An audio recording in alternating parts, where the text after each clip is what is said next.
Bienvenue à tous. L'une des guerres qu'il faut mener, c'est celle contre les antivaleurs. L'une des réalisations qu'il faut aujourd'hui apporter à la République démocratique du Congo, ce sont ces mentalités qu'il faut absolument remettre au diapason. Oui, la culture congolaise a toute sa place et aussi ceux qui peuvent contribuer à cette culture, à son amélioration, ce n'est pas seulement le gouvernement, mais aussi tout Congolais de bonne volonté. Et aujourd'hui, nous avons la chance d'accueillir une personnalité parce que diplomate de carrière, mais ce qu'on sait moins de lui, c'est qu'il est aussi spécialiste de la communication. Il a piloté beaucoup d'événements ici, dont notre cinquantenaire. L'invité du jour, c'est l'ambassadeur Mutamba. Bienvenue. Merci. C'est un plaisir pour nous parce que quand on parle d'ambassadeur Jean-Pierre Mutamba, c'est plus l'ambassadeur. Ce qu'on oublie, c'est que vous avez une très longue carrière dans la communication. Vous maîtrisez cet environnement congolais sur le plan politique, mais aussi sociétal. Alors, vous-même, comment vous définissez Jean-Pierre Mutamba? Oui, c'est ça. Je n'ai jamais pris le temps de chercher à définir ce que je fais. Je préfère plutôt agir un peu que le travail me présente plutôt que je présente le travail que je fais. Comme vous le savez très bien, le mauvais côté de la communication, c'est qu'on passe plus le temps à travailler sur la communication des autres, sur la communication du pays, que très souvent on s'oublie. Ce qui fait que vous verrez souvent, vous êtes plutôt catalogué parce que vous en êtes aussi un communicateur. Les gens vous cataloguent parce que vous-même vous dites très peu de ce que vous êtes. Donc c'est la difficulté qu'en tant que communicateur nous avons. Nous savons bien communiquer pour le pays, bien communiquer pour la chose pour laquelle on nous aurait demandé de faire, mais communiquer sur nous-mêmes, c'est pas toujours évident. Mais il y a quand même des événements qui marquent votre carrière. C'est aussi cette carrière de diplomate, 6 ans en Belgique. Ça vous laisse des souvenirs, ça? Oui, oui. Surtout qu'à l'époque où moi je suis parti en Belgique, on était déjà au Congo, on était encore en guerre. C'était fin 2003. Oui, fin 2002, début 2003. J'ai présenté mes lettres de créance en février. Donc c'est, vous savez, le temps d'attente. Donc en février, j'ai présenté mes lettres de créance. Pendant ce temps, les gens étaient encore à Sun City. Donc on ne savait pas qu'est-ce que Sun City allait donner, on allait rester, on allait bouger comment, etc. Et pendant ce temps aussi, un mouvement a vu le jour au niveau de Bruxelles, les Bana Congo. Oui. Donc ils se sont transformés en combattants aujourd'hui. Voilà, c'est dans ces cadres-là, dans ces circonstances que moi je suis arrivé en Belgique. Donc c'était pas très évident, mais ça laisse des traces effectivement. Absolument. Alors Jean-Pierre Mutamba, aujourd'hui nous allons parler de cet événement important que vous êtes en train de préparer en ce moment d'ailleurs, qui est en cours de promotion. C'est pour ça qu'on vous a invité d'ailleurs. Le Congo, c'est nous. Prétentieux, non? C'est qui le Congo, c'est vous? C'est vous, c'est Bissau, c'est nous. Bissau. Oui, voilà, le vrai problème que nous avons, c'est pour ça que nous voulons d'abord commencer par stigmatiser le problème, c'est que le Congolais a tendance à se faire trop assister. C'est-à-dire, le premier réflexe du Congolais, quand il s'agit du Congo, c'est qu'est-ce que les autres ont dit. Donc, on veut accréditer la thèse de bon avancement du Congo que par le dire des autres. Alors, nous disons non. John Kerry a dit. François Hollande, c'est vrai. Tel a dit. Moi, j'aime bien, Karel de Gucht a dit, oui, Karel etc. de Gucht, oui, surtout. Alors, quand ces gens-là parlent, tout le monde a tendance à prendre ça comme parole d'évangile. C'est possible. Comme vous le savez bien, quand vous ne jouez pas, que ce soit le jeu de dames, le jeu d'échecs ou le foot, c'est facile d'être le coach. Hein? C'est facile de dire, mais il fallait marquer là. Mais quand vous êtes vous-même sur le terrain, acteur, c'est difficile. Or, le Congo est un terrain. Et nous, Congolais, nous sommes spectateurs au lieu d'être acteurs. C'est pour ça que nous disons, nous voulons rappeler aux Congolais qu'ils doivent être acteurs et spectateurs. Bissau. Voilà. Nous devons, nous, être capables de donner quelque chose à notre pays. Alors, vous dites aujourd'hui, c'est un projet commun fédérateur qui vise les synergies, les convergences de tous les acteurs privés, publics, partageant un objectif noble, la promotion des valeurs. Quelles sont les valeurs que vous voulez promouvoir? La fierté, l'honneur et la dignité. C'est noble, ça. Parce que, si on n'est pas fier de notre pays, comment on peut rendre ce pays attrayant et on peut en parler et faire véhiculer le message du pays dehors, en dehors de nos frontières? Si on n'est pas fier de son travail, comment pensez-vous que nous pouvons l'améliorer? Si on envie que ce que les autres font, en oubliant ce qu'on a, alors il y a un problème. Alors nous voulons demander, effectivement, interpeller les Congolais à avoir cette fierté de voir et de connaître leur pays et de déclarer tout haut que nous sommes Congolais et fiers de l'être. Mais depuis longtemps, on a toujours dit que bon, les Congolais ne sont pas sûrs d'eux-mêmes parce qu'il y a eu beaucoup d'antivaleurs, la corruption, les sous-développements. On a même dit à un moment donné que vous étiez capitale mondiale des viols. Comment vous allez être fiers de tout ça? Oui, parce que ça, c'est ce qu'eux, ils ont dit. Mais qu'est-ce que nous vivons? Qu'est-ce que nous pouvons montrer et faire? Vous savez que le problème du Congo ne vient pas d'aujourd'hui, effectivement. C'est pour ça qu'il faut une grande prise de conscience. Depuis les Belges, avant qu'on fasse quelque chose, il faut être chicoté. Donc finalement, la chicote est devenue comme un stimulus. Donc tant qu'on n'a pas de chicote, on ne travaille pas. Et c'est ce qui fait qu'aujourd'hui, les gens préfèrent attendre qu'on chicote pour qu'ils travaillent. Hein, les gens aujourd'hui attendent qu'on vienne nettoyer devant leur devanture pour que ça soit propre. Les gens attendent qu'on vienne même entrer dans leur propre parcelle pour nettoyer et arranger. C'est pour dire que nous avons un grand travail à faire aujourd'hui. Nous devons d'abord apprendre aux gens que rien ne réussit à quelqu'un s'il ne travaille pas. C'est parce que vous, M. Kassamba, vous travaillez que les gens vous critiquent. Ceux qui ne travaillent pas, on le critique parce qu'on le critique comment? Parce qu'on ne le connaîtra même pas. Mais c'est quand vous faites quelque chose, lui, quoi. Ça, c'est le Congolais. Mais aujourd'hui, justement, nous voulons quand même dire aux gens, quand moi je travaille, c'est le Congo. C'est au Congo, c'est pour le Congo et c'est pour moi. Je dois en être fier. Mais justement, Jean-Pierre Moutamba, vous avez mis ça au mois de juin et ça va coïncider avec les 30 juin, la date de l'indépendance. C'est volontaire? Oui, c'est volontaire parce que nous ne voulons pas que les gens oublient que pour avoir cette indépendance, il y a des gens qui sont morts. Il y a des gens qui ont été blessés. Il y a des gens qui ont des handicaps aujourd'hui dans leur famille à cause de cette indépendance. Mais pourquoi ceux-là ont voulu connaître cette indépendance? Parce que justement, ils ont compris c'est la dignité que nous cherchons aujourd'hui. Tant qu'on dit que le tu était réservé aux Noirs et le nous aux Blancs, alors il y a C'est le Lumumba qui disait ça. Oui, c'est une phrase dans son discours qui nous interpelle, effectivement. Et alors aujourd'hui, 50 ans après, 54 ans après, qu'est-ce que nous faisons de ce qu'eux ont fait pour devenir indépendants au moins un jour? Qu'ils ont demandé ça. Le Belge nous a donné notre indépendance, mais en nous piégeant, en disant on leur donne, on le laisse. Et c'est pour ça que je disais, dans la première édition, nous disions nous aussi d'aujourd'hui, même si nous n'avons pas vécu en 60 pour vivre les événements qu'il y a eu pour amener l'indépendance, mais nous pensons que nous avons un message à apporter. Nous devons être capables nous-mêmes de chercher la capacité, la force, ce qui a amené que le héros de l'indépendance puisse faire ce qu'ils ont fait pour connaître l'indépendance. Prenons ça. Alors justement, est-ce que ceux qui nous suivent, bon, on s'est dit, c'est bien, Jean-Pierre Moutamba, il a une très grande chaîne de télévision, visible partout. Est-ce qu'il ne profite pas de ça pour asseoir son leadership? Est-ce que ce n'est pas une campagne, on va dire, d'avancer bon, sur le plan surtout culturel et sur le plan même, je dirais, des valeurs? C'est une 3e édition, d'abord. Cette campagne, cette année, on est à la 3e édition. Avant ça, nous avions lancé le CIPUC. Oui. C'était pendant la période de la guerre avec les Rwandais, les Ougandais et les autres. Nous avons lancé le CIPUC, Comité d'initiative pour la paix et l'unification de tous les Congolais.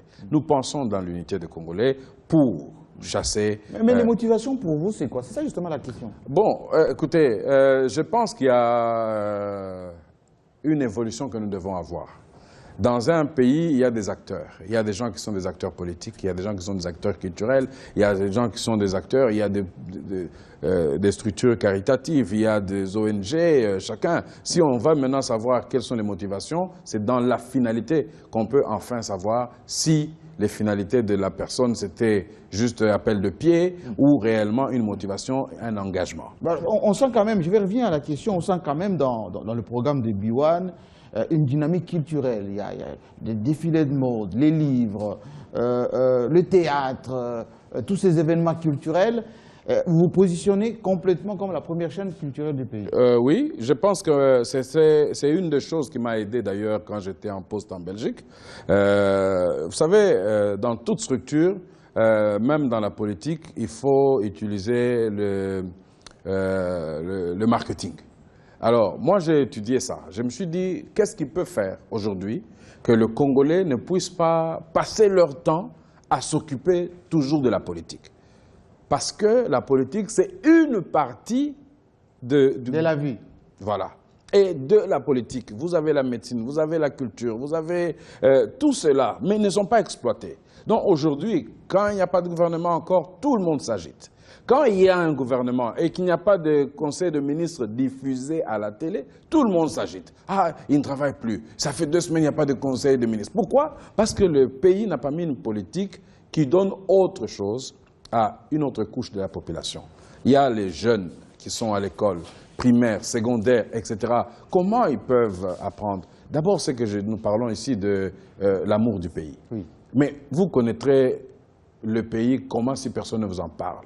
Si personne ne vous dit aujourd'hui aux enfants de l'école primaire que notre pays a une dimension continentale, que notre pays englobe la France autant de fois, que nous avons des richesses extraordinaires, nous avons les chutes qu'on peut utiliser dans le tourisme qu'on n'a nulle part au monde, nous avons des parcs extraordinaires. Quand on n'explique pas ça à un enfant, mais il n'est pas fier de son pays parce qu'il ne connaît pas son pays. C'est pour ça que nous disons, si, sur le plan culturel, nous pouvons redonner aux Congolais, aux jeunes qui commencent aujourd'hui, les valeurs réelles, la position réelle du Congo, pourquoi les gens admirent le Congo, pourquoi les gens font la guerre au Congo, pourquoi les gens veulent venir au Congo, c'est justement parce que eux, de loin, voient la grandeur, la richesse, la beauté que les du autres Congo. parfois ne voient pas. Que nous-mêmes, nous ne voyons pas. Que nous, Congolais, nous ne voyons pas. D'où, soit que le gouvernement en fasse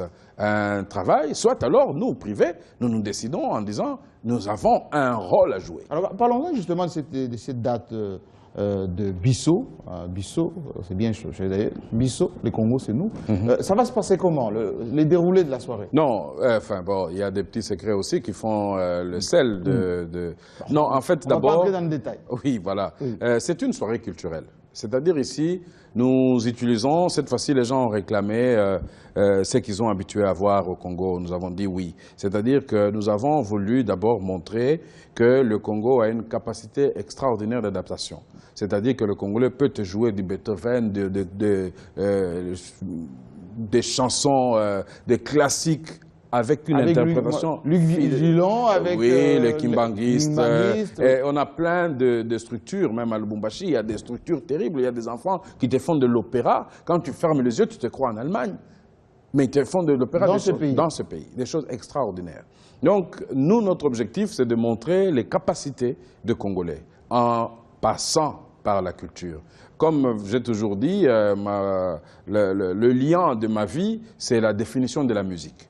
Donc la musique, c'est l'art de combiner le son d'une manière agréable à l'oreille. Alors lorsqu'on combine le son d'une mauvaise manière, il y a cacophonie. Donc on ne sait plus c'est quoi. Mais or, la belle musique, quand vous tombez sur une belle chanson, vous pouvez la mettre en boucle dans votre voiture, ça marche. Alors ceux qui sont à l'étranger vont dire, mais bon, Jean-Pierre Moutambo organise tout ça à Kinshasa, mais comment nous, on peut être associés, comment on peut profiter de cela? Bon, au-delà des images que vous allez montrer à travers. Oui, mais voilà, par exemple, c'est ce qu'on va utiliser. Mais nous avons aussi un autre objectif, c'est d'abord, aujourd'hui, nous nous attaquons aux élites. Élites, pas nécessairement autorité du pays, mais élites, c'est qui peuvent avoir la capacité de bouger, donc de leader, etc. Alors, si nous utilisons d'abord Kinshasa, c'est parce que nous avons compris que nous n'avons pas la capacité, encore moins le moyen, si on n'a pas d'accompagnement de tout le monde, comme de vous, des autres chaînes, on ne peut pas commencer partout à la fois. Notre problème, c'est de ne pas commencer et s'arrêter. Comme je viens de vous dire, il y a une continuation, bien sûr, nous sommes à la 3e édition. Oui. Première édition, nous avons dit nous aussi. Ça veut dire quand nous avons observé que pour toute décision du Congo, il fallait que l'étranger décide, nous disons non. Nous aussi, nous pouvons prendre une décision. On peut décider pour nous-mêmes. D'une certaine manière. On ne va pas aller dans la rue, on ne va pas aller là, mais on peut, en tant qu'intellectuel, apporter notre apport. La deuxième année, nous avons dit, maintenant, nous aussi, nous avons compris, maintenant, il faut travailler. Le travail. Nous avons parlé du travail. Le travail, c'est la seule chose qui peut faire que nous soyons respectés partout. Si aujourd'hui, les gens veulent aller en Europe étudier, veulent aller aux États-Unis et ailleurs, c'est parce qu'eux ont travaillé. Il y a des taxes. Vous brûlez le feu, taxe, $500. Vous brûlez le ceci, etc. Et tout ça, ça fait partie du travail qui a été mis en place pour que nous admirons ce pays-là. Alors, pourquoi chez nous, on ne peut pas travailler pour être comme ce pays-là et que les gens reviennent chez nous? Donc, il faut que le gouvernement mette des mécanismes pour faciliter l'emploi. Qu'ils mettent les opérateurs économiques privés à l'aise, qu'ils voient la diminution des taxes qui va permettre que les Congolais qui ont... les tissus économiques. Voilà, et puis on aura plus d'emplois et les gens pourront commencer à se dire il vaut mieux encore rester chez nous. Entre les aides d'édition, est-ce qu'il y a une continuité des Absolument. Donc je vous parlais de notre... comment on appelle ça? Nous nous sommes dit, voilà, on se prend en main nous-mêmes, comme Mouzé disait, prenez-vous en charge. Deuxième édition, maintenant troisième édition, Bissot. Prenez-vous en charge. Deuxième édition, travaillons, c'est comme ça qu'on va se prendre en charge. Troisième édition, il dit, c'est nous qui faisons le Congo. Donc c'est par le travail, la dignité, l'honneur, la fierté, être fier de son pays, fier du travail qu'on a. Et puis, quand même, on ne peut pas vendre le pays parce que quelqu'un t'appelle, tu dis, voilà, tu vas devenir je ne sais pas quoi là, tu traverses dans un pays, on te donne le moyen pour attaquer ton propre pays. Là, écoutez, il y a déjà un élément à ce niveau-là qui fait que quand on a la dignité, on ne peut pas même permettre que les gens vous approchent pour vous corrompre et trahir votre pays. Donc vous voyez que tout comment je vais être digne si j'ai faim? Voilà, justement. La dignité arrive à ce niveau-là. Malgré l'état dans lequel nous sommes, nous restons dignes. Donc, si on veut être dit digne, c'est parce que vous avez été tenté dans le moment le plus difficile, mais vous avez dit non, je ne peux pas faire ça parce que j'ai quand même ma dignité. Voilà le terme, là, dit ma dignité. Non, je ne peux pas. C'est comme, par exemple, je peux prendre un exemple d'une femme. Son mari n'a pas de travail, n'a rien, et un monsieur profite derrière en disant « Viens, moi je te donne l'argent, tu sors avec moi. » Il dit « Non, non, non, garde ton argent, je préfère mon mari pauvre comme il est, nous allons souffrir, Dieu nous aidera un jour. » On va dire « Ah, quelle dignité !» Mais alors, si nous ne savons pas faire ça, parce qu'on a faim, on doit vite capituler, on doit vite vendre tout ce qu'on a de précieux, demain on est quoi? On est une loque. Alors, je vais quand même profiter de votre présence sur le plateau pour vous poser des petites questions. Il nous reste un peu de minutes.